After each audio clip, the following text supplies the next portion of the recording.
نحمده ونصلي على رسوله الكريم اما بعد فاعوذ بالله من الشيطان الرجيم بسم الله الرحمن الرحيم الذين آمنوا ولم يلبسوا إيمانهم بظلم أولئك لهم الأمن وهم مهتدون.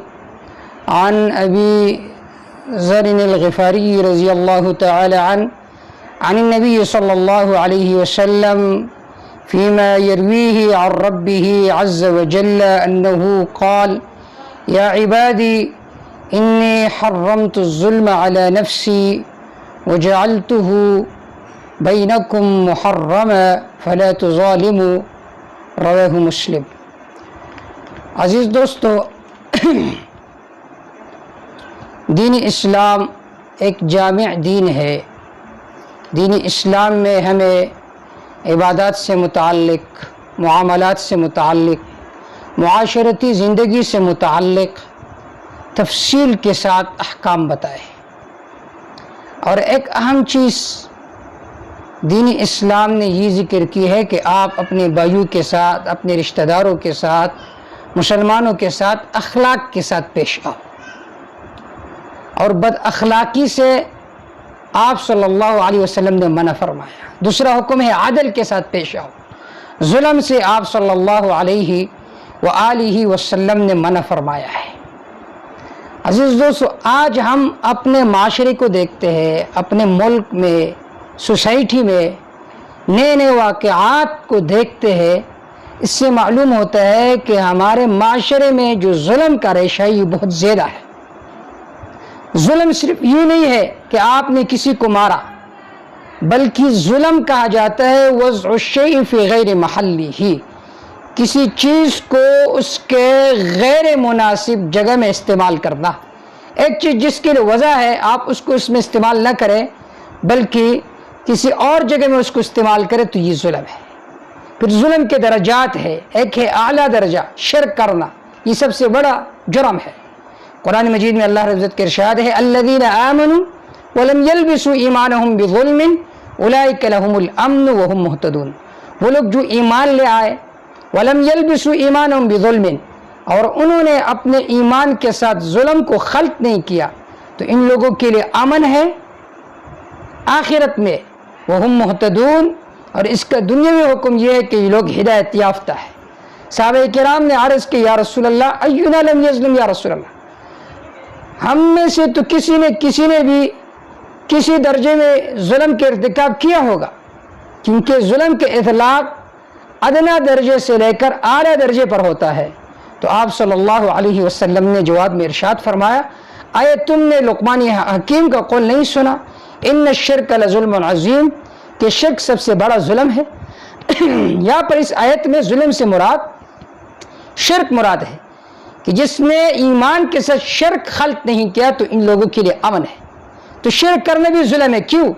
جب آپ شرک کرو گے تو اس کے بدلے میں آپ کو جہنم ملے گا، آگ ملے گا. آپ دنیا کی آگ کو برداشت نہیں کر سکتے تو آپ جہنم کی آگ کو کیسے برداشت کرو گے؟ تو یہ اپنے نفس کے ساتھ ظلم.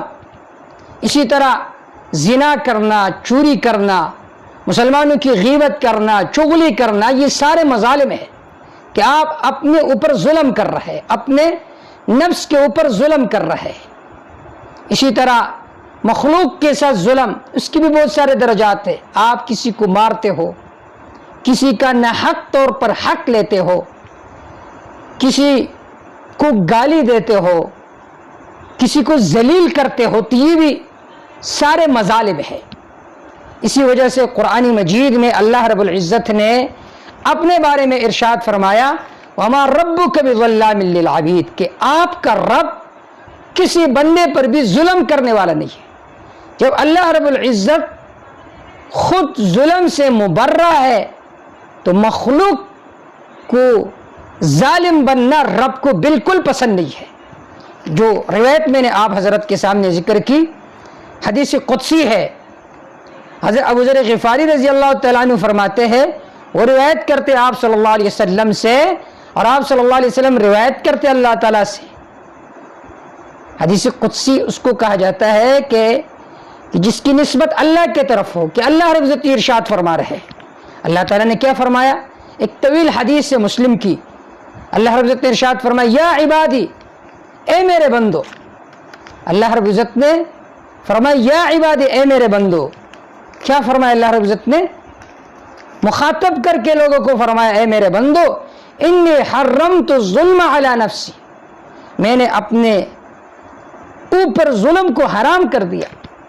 وجعلتہ بینکم محرما، اور میں نے اس ظلم کو تمہارے اوپر بھی حرام کر دیا، تم آپس میں ظلم نہیں کرو گے. فلا تظالموا، لہذا تم ایک دوسرے پر ظلم نہ کیا کرو. آج دیکھیے معاشرے کو، ہر کوئی ظالم بنا ہوا ہے. باپ بیٹوں کے ساتھ ظالمانہ رویہ کرتا ہے، بیٹے باپ کے ساتھ ظالمانہ رویہ اختیار کرتے ہیں. ایک چودھری اپنے نوکروں کے ساتھ ظالمانہ رویے اختیار کرتے ہیں. اسی وجہ سے تو ہمارے اوپر آئے روز قسم قسم کے عذاب مسلط ہوتے ہیں، کیونکہ آج ہم ظالم بنے ہوئے ہیں. قرآن مجید میں اللہ رب العزت نے امم سابقہ کے واقعات جو ذکر فرمائے کہ ان لوگوں کو میں نے کیوں ہلاک کیا، تو اللہ رب العزت ارشاد فرماتے ظلم کی وجہ سے میں نے ان کو ہلاک کیا. جب یہ لوگ ظالم بن گئے، اللہ کے حق کو بھی ادا نہیں کر رہے تھے، مخلوق کے حق کو بھی ادا نہیں کرتے تھے، تو میں نے ان پر عذاب مسلط کیا. حدیث پاک میں آتا ہے، حضرت ابو ہریرہ رضی اللہ تعالیٰ عنہ ارشاد فرماتے ہیں کہ آپ صلی اللہ علیہ وسلم نے ارشاد فرمایا من كانت عنده مظلمة لأخيه فليتحلل، جس نے اپنے مسلمان بھائیوں میں سے کسی پر ظلم کیا ہو تو اس کو چاہیے کہ آج اس سے بری ہو جائے، اس سے معافی مانگے. کیوں؟ اس لیے آپ صلی اللہ علیہ وسلم نے ارشاد فرمایا فَإِنَّهُ لَيْسَ سَمَّ دِينَارٌ وَلَا دِرْهَمٌ من قبل ان یأخذ لأخیہ من حسناتہ، کیونکہ وہاں پر آخرت میں نہ درہم ہوگی نہ دینار ہوگی. جس نے اپنے کسی مسلمان بھائی پر ظلم کیا ہو، اگر اس ظالم کے کچھ نیکیاں ہوگی تو اس مظلوم کو وہ نیکیاں دی جائے گی، لیکن اگر اس کی نیکیاں ختم ہو جائے تو اخذ من سیئات اخیہ فطرحت علیہ، تو اس مظلوم کے گناہوں کو اٹھایا جائے گا اور اس کے اوپر لادا جائے گا، ظالم کے اوپر، اور اس وجہ سے اس کو جہنم کے اندر گرایا جائے گا. امام بخاری رحمہ اللہ نے اس روایت کو نقل کیا ہے. آج دیکھیے ہمارے ہاں ظلم عام ہوتا جا رہا ہے. باپ کا بیٹوں کے ساتھ ظلم، باپ کا بیٹیوں کے ساتھ ظلم، بھائی کے بہنوں کے ساتھ ظلم،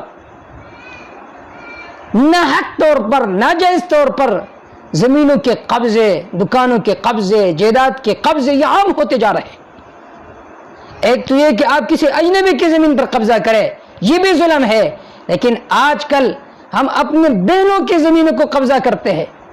کیا مطلب؟ مطلب یہ ہے باپ مر گیا، بیٹوں کو بھی میراث میں حصہ مل رہا ہے، بیٹیوں کو بھی مل رہا ہے، بیٹوں کو دگنا مل رہا ہے، بیٹیوں کو نصف مل رہا ہے، لیکن یہ بھائی اپنے بہنوں کو بلاتا ہے اور اسے کہتے ہیں کہ میں غریب ہوں معاف کر دے، تو بیچاری شرم اور حیا کی وجہ سے معاف کر دیتی. تو یہ ظلم ہے، ظلم. آپ نے اگر کسی کی زمین کو ہڑپ کر دیا ایک بالش کے مقدار میں تو اس کا کتنا گناہ ہے آپ کو پتا ہے؟ اور آپ نے پوری جائیداد اپنے بہنوں کا ہڑپ کر دے تو اس کا کتنا گناہ ہوگا؟ حدیث پاک میں آتا ہے، حضرت سعید بن زید رضی اللہ تعالی عنہما روایت کرتے ہیں ان رسول اللہ صلی اللہ علیہ وسلم قال، کہ آپ صلی اللہ علیہ وسلم نے ارشاد فرمایا من اقتطع شبرا من الارض، جس نے کسی مسلمان کے زمین کو قبضہ کر دیا ایک بالش کے مقدار، تو طوقہ اللہ یوم القیامت من 7 اراضین، تو اللہ رب العزت 70 زمینوں کو اس کے گلے میں ڈال لیں گے اور اللہ تعالیٰ فرمائیں گے جاؤ چلو پھرو ان زمینوں کے ساتھ. اس روایت کو امام بخاری اور امام مسلم رحمہ اللہ نے نقل کیا. آج دیکھیے ایک بالش کی زمین کے مقدار اگر کسی نے کسی مسلمان کی زمین کو قبض کیا، ہڑپ کیا، تو اس کے اتنا گناہ ہے. اور آج ہم اپنے بہنوں کو حصہ نہیں دیتے، کنال 2 کنال 3 کنال 10 کنال، تو اس کا کتنا گناہ ہوگا آپ اندازہ کر سکتے. ہمارے ہاں بیٹیوں کو میراث نہیں دیا جاتا، بیٹیوں کو محروم کیا جاتا ہے، انہیں جہیز دیتے ہیں، انہیں جب عید آ جاتی ہے تو انہیں کچھ تحائف دے دیتے ہیں، کہتے ہیں بس یہی تمہارا حصہ ہے۔ حال یہ ہے، یہ ہندوانہ رسم ہے، جہیز ہندوانہ رسم ہے۔ اسی طرح یہ جو رمضان میں چیزیں وغیرہ دی جاتی ہے اپنے بہنوں کو تحفے کے طور پر، عیدی دی جاتی ہے، یہ سارے ہندوانہ رسوم ہے۔ اسلام کا حکم یہ ہے کہ آپ اپنی بیٹی کو محروم نہ کریں، بلکہ اس کو حصہ دے دیں اپنے باپ کے مال میں سے۔ اگر بھائیوں کو 2 لاکھ ملتا ہے تو بہن کو 1 لاکھ ملتا ہے۔ یہ صحیح طریقے سے آپ نے حساب کرنا ہوگا۔ بہت سارے لوگ ایسے ہوتے ہیں، اپنے بہن کو بلا دیتے ہیں، انہیں دھوکہ دیتے ہیں کہ بہن جی ہم آپ پر عمرہ کر دیں گے اور یہ جو بقیہ حصہ یہ ہمارا ہو جائے گا۔ تو بہن بھی شرم اور حیا کی وجہ سے اسے کہہ دیتی ہے ٹھیک ہے آپ مجھ پر عمرہ کروائیں۔ عمرہ سے آپ بری ذمہ نہیں ہوں گے، بلکہ 1-1 روپیہ کا آپ نے حساب کرنا ہوگا کہ میرے بہن کا کتنا حصہ مل رہا ہے۔ اگر آپ نے ایسا نہیں کیا، اگر باپ نے ایسا نہیں کیا، اپنے بیٹوں کو محروم کر دیا، قبر میں جائے گا، وہاں پر سزا کے مستحق ہوں گے وہ۔ قیامت میں، آخرت میں اسے ضرور سزا دیا جائے گا جس نے اپنے بیٹیوں کو محروم کر دیا۔ آپ نے اپنے بیٹوں کے ساتھ خیرخواہی کا معاملہ کیا، بیٹی کو محروم کیوں کیا؟ جب آپ نے بیٹیوں کو محروم کر دیا تو آپ نے گناہ کبیرہ کا ارتکاب کیا، ضرور اس کا سزا تجھے ملے گا۔ چاہے آپ حاجی ہو، چاہے آپ تبلیغی ہو، چاہے آپ روزہ دار ہو، چاہے آپ رات کو تہجد کرنے والے ہو، لیکن اگر آپ نے اپنی بیٹی کو محروم کر دیا تو ضرور اس کا سزا ملتا رہے گا جب تک انہوں نے دل کی خوشی سے معاف نہیں کیا۔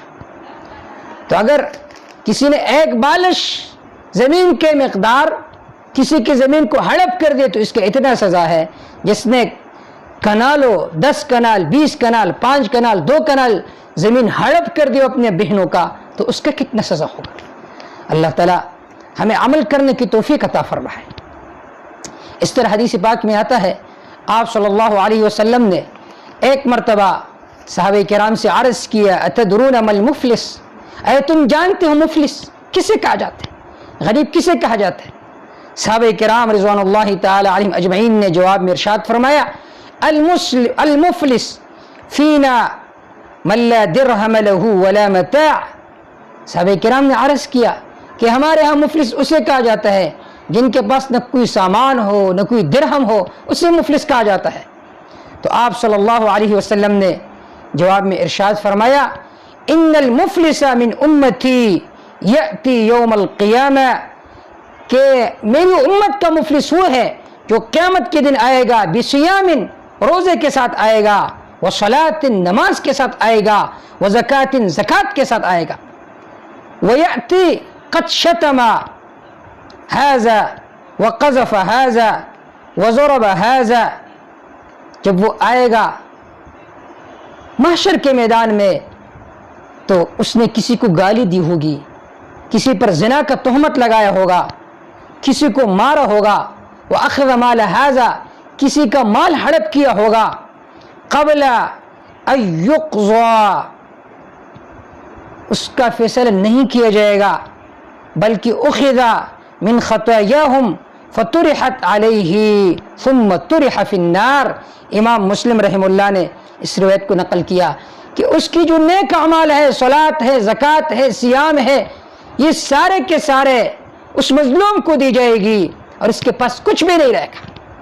پھر بھی اگر اس کے ظلم باقی ہو تو پھر اس صورت میں اس مظلوم کے گناہوں کو اس پر لادا جائے گا، ثم طرح فی النار، اس کے بعد اس کو جہنم میں ڈالا جائے گا۔ عزیز دوستو، اگر ہم چاہتے ہیں کہ ہم اللہ کے پاس پہنچ جائے اس حالت میں کہ اللہ ہم سے راضی ہو، تو آج ہی یہ عہد کرے، عزم کرے کہ اللہ آج کے بعد میں کسی پر ظلم نہیں کروں گا، اپنے کسی پڑوسی پر ظلم نہیں کروں گا، اپنے کسی قریبی رشتہ دار پر ظلم نہیں کروں گا، اسی طرح اللہ کے حق کو ضائع نہیں کروں گا، گناہ کے ارتکاب نہیں کروں گا۔ اگر آپ نے اس مختصر نصیحت پر عمل کیا تو یہ باتیں ہماری نجات کے لیے کافی ہے. وما توفیق الا باللہ علیہ توکلت و الیہ